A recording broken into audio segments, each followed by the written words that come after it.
ನೀವೆಲ್ಲ ಪೂಜ್ಯಾಯ ರಾಘವೇಂದ್ರಾಯ ಸತ್ಯ ಧರ್ಮರತಾಯ ಚ ಮಂತ್ರ ಕೇಳಿದಿರಲ್ವಾ? ಆ ಮಂತ್ರ ಪ್ರಾರಂಭವಾಗಿದಂತಹ ಕ್ಷೇತ್ರ ಇದು. ಆ ಮಂತ್ರ ಮಾಡಿದಂತಹ ಬರೆದಿದಂತಹ ಮಹಾನುಭಾವರೇ ಅಪರ್ಣಾಚಾರ್ಯವರು. ಅಪರ್ಣಾಚಾರ್ಯ ಯಾರು ಅಂದ್ರೆ ರಾಘವೇಂದ್ರ ಸ್ವಾಮಿಗಳವರ ಶಿಷ್ಯರು. ಅವರು ಹುಟ್ಟಿದಂತಹ ಊರು.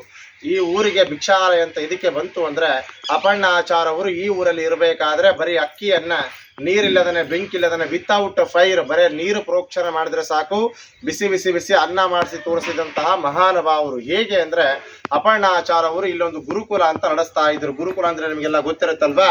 ಆ ಗುರುಕುಲದಲ್ಲಿರುವ ಮಕ್ಕಳಿಗೆ ಅಪರ್ಣಾಚಾರ್ಯವರು ಪ್ರತಿನಿತ್ಯನೂ ವೇದ ಪಾಠವನ್ನು ಹೇಳ್ತಾ ಇದ್ರು. ಆ ಪಾಠದ ನಂತರ ಅವಾಗಿನ ಸಂಪ್ರದಾಯ ಪದ್ಧತಿ ಪ್ರಕಾರ ಅವರ ಮನೆಗೆ ಹೋಗಿ ಭವತಿ ಭಿಕ್ಷಾಂ ದೇಹಿ ಅಂತ ಅಕ್ಕಿ ಬೆಳೆಯನ್ನ ತರ್ತಾ ಇದ್ರು. ಆ ತಂದಂತಹ ಅಕ್ಕಿ ಬೆಳೆಯನ್ನ ಅಪರ್ಣಾಚಾರ್ಯವರ ಕೈಯಲ್ಲಿ ಕೊಡ್ತಾ ಇದ್ರು. ಅಪರ್ಣಾಚಾರ್ಯವರು ಒಂದು ಮಡಿ ಅಂಗೋಸ್ತ್ರದಲ್ಲಿ ಆ ಅಕ್ಕಿಯನ್ನ ಹಾಕಿ, ನಿಮಗೆ ಬೃಂದಾವನ ಹಿಂದೆಗಡೆ ಅರ್ಲಿ ಮರ ಕಾಣಿಸಿದನ ದೊಡ್ಡದು, ಆ ಮರ ಟೊಂಬೆಗೆ ಅಕ್ಕೆ ಮೂಟೆಯನ್ನ ಗಂಟಾಕಿ ತೂಗ ಹಾಕ್ತಾ ಇದ್ರು. ಅಲ್ಲಿ ಎದುರುಗಡೆ ಉಗ್ರ ನರಸಿಂಹದೇವರಿದ್ದಾರೆ. ಶ್ರೀಪಾದರಾಜರ ಸ್ಥಾಪನೆ ಮಾಡಿದ್ದು ಮುಳುಬಾಗಿಲು ಉಗ್ರ ನರಸಿಂಹದೇವರು. ಇಲ್ಲಿ ವ್ಯಾಸರಾಜರ ಸ್ಥಾಪನೆ ಮಾಡಿದಂತಹ ಕೃಷ್ಣದೇವರಾಯ ಕಾಲದ್ದು ಆಂಜನೇಯ ದೇವರಿದ್ದಾರೆ. ಕಾಣಿಸಿದನ? ಈ ಎರಡೂ ದೇವರಿಗೆ ಅಪರ್ಣಾಚಾರ್ಯವರು ಅಭಿಷೇಕ ಮಾಡ್ತಾ ಇದ್ರು. ಆ ಅಭಿಷೇಕ ಮಾಡಿದ ತಕ್ಷಣ ತೀರ್ಥ ಬರ್ತಾ ಇತ್ತು. ಆ ತೀರ್ಥವನ್ನು ತಗೊಂಡು ಅವರ ಮಂತ್ರ ಉಚ್ಚಾರ ಮಾಡಿ ಆ ಕಟ್ಟಿದಂತಹ ಆ ಅಕ್ಕಿ ಮೂಟೆ ಮೇಲೆ ಪ್ರೋಕ್ಷಣ ಮಾಡ್ತಾ ಇದ್ರು. ಅಷ್ಟೇ. ಆ ಪ್ರೋಕ್ಷಣ ಮಾಡಿದ ತಕ್ಷಣ ಬರೀ ಅಕ್ಕಿ ಇರುವುದು ಅಭಯವಾದ ಬಿಸಿ ಬಿಸಿ ಸುಡ ಸುಡ ಅನ್ನ ಆಗ್ಬಿಡ್ತಾ ಇತ್ತು, ನೀರಿಲ್ಲದನೆ ಬೆಂಕಿಲ್ಲದನೆ. ಅದೇ ಅನ್ನನ್ನ ದೇವರಿಗೆ ನೈವೇದ್ಯ ಮಾಡಿ ಅವರ ಮಕ್ಕಳ ಪ್ರಸಾದ ಸ್ವೀಕಾರ ಮಾಡ್ತಾ ಇದ್ರು. ಅದಕ್ಕೋಸ್ಕರನೇ ಈ ಕ್ಷೇತ್ರಕ್ಕೆ ಭಿಕ್ಷಾಲಯ ಅಂತ ಹೆಸರು ಬಂದಿದ್ದು. ಭಿಕ್ಷೆ ಅಂದ್ರೆ ಮಕ್ಕಳು ತಂದಂತ ಅಕ್ಕಿ ಬೇಳೆ. ಭಿಕ್ಷಾಲಯ, ಲಯ ಮೀನ್ಸ್ ಸಂಸ್ಕೃತದಲ್ಲಿ ಬೆಂಕಿ ಅಂತ ಕರಿತೇವೆ. ಅದು ಫುಲ್ ಫಾರ್ಮ್ ಆಗಿ ಭಿಕ್ಷಾಲಯ ಅಂತ ಆಗಿದೆ. ಇವಾಗ ಶಾರ್ಟ್ ಕಟ್ ಆಗಿ ಬಿಚ್ಚಾಲಿ ಅಂತ ಆಗಿದೆ. ನೀವೆಲ್ಲ ಮಂತ್ರಾಲಯಕ್ಕೆ ಹೋಗಿ ಬಂದ್ರಲ್ವಾ? ಮಂತ್ರಾಲಯದ ಹಳೆ ಹೆಸರು ಮಾಂಚಾಲೆ, ಇವಾಗಿನ ಹೆಸರು ಬಂದು ಮಂತ್ರಾಲಯ ಅಂತ ಆಗಿದೆ. ರಾಘವೇಂದ್ರ ಸ್ವಾಮಿಗಳವರು ಅವರ ಮಂತ್ರಾಲಯಕ್ಕೆ ಅವರು ಬೃಂದಾವನ ಪ್ರವೇಶ ಹಾಕಿನ ಮುಂಚೆ 13 ವರ್ಷ ಕಾಲ ಈ ಕ್ಷೇತ್ರದಲ್ಲಿ ಅಪರ್ಣಾಚಾರ್ಯವರ ಒಟ್ಟಿಗೆ ರಾಯರು ಈ ಕ್ಷೇತ್ರದಲ್ಲಿ ಇದ್ದಿದ್ದು. ಅವರು ಇಲ್ಲಿ ಇರೋ ಕಾಲದಲ್ಲಿ ನಿಮ್ಗೆ ಎದುರುಗಡೆ ಬೃಂದಾವನ ಕಾಣಿಸ್ತಿದ್ದಾನೆ ಎಲ್ಲರಿಗೂ. ಇದೇ ಕಟ್ಟಿ ಮೇಲೆ ಸಾಕ್ಷಾತ್ ಶ್ರೀ ರಾಘವೇಂದ್ರ ಸ್ವಾಮಿಗಳವರ ಒಂದಲ್ಲ ಎರಡಲ್ಲ 13 ವರ್ಷ ಕಾಲ ಅವರು ಇಲ್ಲಿ ಜಪ ತಪ ಅನುಷ್ಠಾನ ಹೋಮ ಮತ್ತೆ ಹವನಗಳ ಮಾಡಿದಂತಹ ಸ್ಥಳ ಇದು. ರಾಯರು ಜಪ ಮಾಡ್ತಿರುವಂತಹ, ತಪಸ್ಸು ಮಾಡ್ತಿರುವಂತಹ ಕಟ್ಟೆ ಇದು. Place of meditation place. Raghavendra ಸ್ವಾಮಿಗಳವರ ಅಪರ್ಣಾಚಾರ್ಯವರ ಒಟ್ಟಿಗೆ ಈ ಕ್ಷೇತ್ರದಲ್ಲಿ ಇರೋ ಕಾಲದಲ್ಲಿ ಅವರಿಗೆ ಕಡ್ಲಿ ಬೇಳೆ ಚಟ್ನಿ ಮತ್ತೆ ಮಸ್ತಿ ಕಡುಬು ಅಂತ ಬರುತ್ತೆ. ಮಸ್ತಿ ಕಡುಬು ಅಂದ್ರೆ ನೀವು ಹಬ್ಬದಲ್ಲಿ ಊರಣದ ಕಡುಬು ಅಂತ ಮಾಡ್ತೀರಿ. ಅದು ರಾಯರಿಗೆ ತುಂಬಾ ಇಷ್ಟ, ಫೇವರೇಟ್ ಪದಾರ್ಥ. ಅಪರ್ಣಾಚಾರ್ಯವರ ಪ್ರತಿ ದಿವಸ ರಾಯರಕ್ಕೋಸ್ಕರವಾಗಿ ಮಾಡಿಕೊಡ್ತಾ ಇದ್ರು. ಇವಾಗೂ ಅಪರ್ಣಾಚಾರ್ಯವರೇ ಅವರು ಕೈಯಂತಹ ಕೂತು ಅವರು ರುಬ್ಬಿದಂತಹ ವರಳ ಕಲ್ಲು ಗ್ರೇನಿಂಗ್ ಸ್ಟೋನ್ ರುಬ್ಬಗೊಂಡು ಇವಾಗೂ ಇದೆ. ಅಲ್ಲಿ ಮೇಲ್ಗಡೆ ಬರ್ತದೆ. ರಾಯರಿಗೆ ಬಳಸ್ತಿರುವಂತಹ ವರಳ ಕಲ್ಲಂತ ಹೋಗ್ತಾ ನೋಡ್ಕೊಂಡು ಹೋಗಿ ಇದೇ ಊರಲ್ಲಿ ಆಂದಿವೆ ಅಪರ್ಣಾಚಾರ್ಯವರ ಮನೆ ಬರ್ತದೆ. ರಾಯರ ಮಲ್ಕೊಂಡಿರುವಂತಹ ಸ್ಥಳ ನೀವು ಇವಾಗೂ ನೋಡ್ಬೋದು. ಅಪರ್ಣಾಚಾರ್ಯವರ ಒಟ್ಟಿಗೆ ರಾಯರು ಈ ಕ್ಷೇತ್ರದಲ್ಲಿ ಇರಬೇಕಾದ್ರೆ ಅವರಿಗೆ ಕನಸಲ್ಲಿ ಶೃಂಗೇರಿ ಶಾರದಮ್ಮ ಅಂದ್ರೆ ಸರಸ್ವತಿ ದೇವಿ ಬಂದು ಸ್ವಪ್ನ ಆಗ್ತದೆ.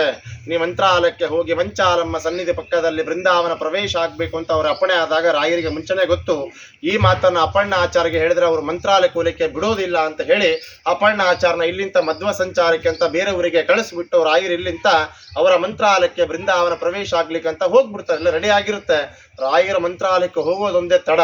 ಅಪರ್ಣಾಚಾರ್ಯಗೆ ಈ ವಿಷಯ ಗೊತ್ತಾದ ಮೇಲೆ ಹೇಗೋ ಒಂದು ಮಾಡಿ ರಾಯರ ಬೃಂದಾವನವನ್ನು ನಿಲ್ಲಿಸಬೇಕು ಅಂತ ಬಹುಶಃ ನೀವೆಲ್ಲ ಟಿವಿ ಸರಲ್ಲಿ ನೋಡಿರ್ಬೋದು ಅನ್ಕೊಂತೀನಿ. ಅವರಿಗೆ ಬಿಚ್ಚಾಲಿ ಕ್ಷೇತ್ರ ಇಂಥ ಮಂತ್ರಾಲಯಕ್ಕೆ ಹೋಗೋ ಸಂದರ್ಭದಲ್ಲಿ ಅವರಿಗೆ ತುಂಗಾ ಭದ್ರಾ ನದಿ ಅಡ್ಡಿ ಬಂದಾಗ, ಅವಾಗಿನ ಕಾಲದಲ್ಲಿ ಬಸ್ ಇಲ್ಲ, ಗಾಡಿ ಇಲ್ಲ, ಆಟೋ ಇಲ್ಲ, ಶ್ರಾವಣ ಮಾಸ ಮಳೆಗಾಲದಲ್ಲಿ, ಇವಾಗ ಈ ಬಿಸಿಲಕರ ನೀರಿಲ್ಲ, ನೀವು ಮಳೆಗಾಲದಲ್ಲಿ ಬೃಂದಾವನ ಅರ್ಧ ಮುಳುಗ್ತದೆ.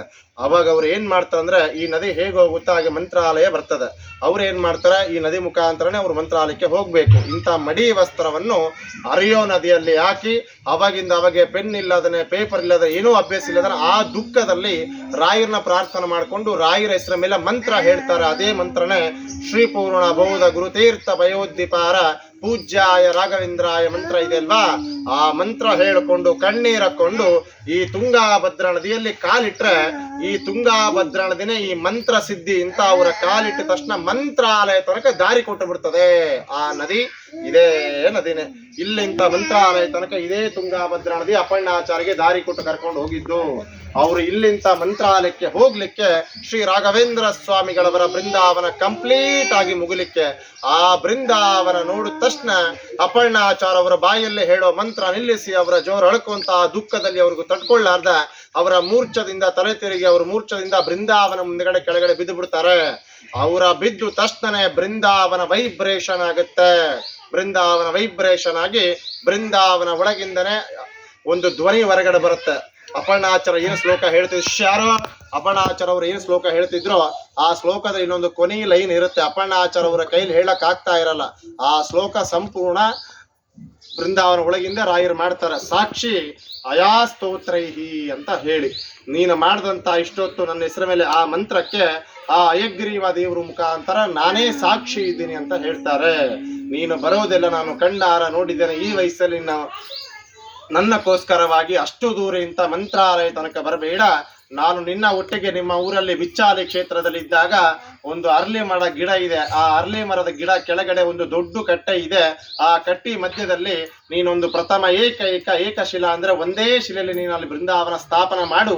ನೀನು ಬರಬೇಡ, ನಿನ್ನಕ್ಕೋಸ್ಕರವಾಗಿ ನಾನೇ ಬಂದು ನಿಂಗೆ ಅಲ್ಲಿ ದರ್ಶನ ಕೊಡ್ತೀನಿ ಅಂತ ರಾಯರು ಹೇಳಿದಾಗ ಅಪ್ಪಣ್ಣಾಚಾರ್ಯ ಅವರು ಬಂದು ರಾಯರು ಹೇಳಿದ ಹಾಗೆ ಆ ದುಃಖದಲ್ಲಿ ರಾಯರ ಜಪ ಮಾಡ್ತಿರುವಂತಹ ಸ್ಥಳದಲ್ಲಿ ಪ್ರಥಮ ಏಕಶಿಲಾ ಬೃಂದಾವನ ಅಂದ್ರೆ ಜಗತ್ ಪ್ರಸಿದ್ಧಿ ಬೃಂದಾವನ, ಒಂದೇ ಶಿಲೆಯಲ್ಲಿ ಬೃಂದಾವನ ಪ್ರತಿಷ್ಠಾಪನೆ ಮಾಡಿದ್ರು.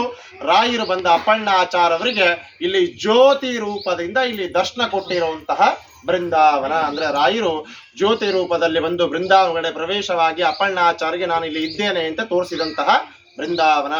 ನೀವು ಬಂದಿದಂತಹ ಕ್ಷೇತ್ರ ಮಾಮೂಲಿ ಕ್ಷೇತ್ರ ಅಲ್ಲ, ಇದು ತುಂಬಾ ಜಾಗೃತವಾದ ಕ್ಷೇತ್ರ. ಇದು ಇವಾಗೂ ಸಹ ನೀವೆಲ್ಲ ನ್ಯೂಸ್ ಚಾನಲ್ ನೋಡಿರ್ಬೋದು. ಇವಾಗೂ ಸಹ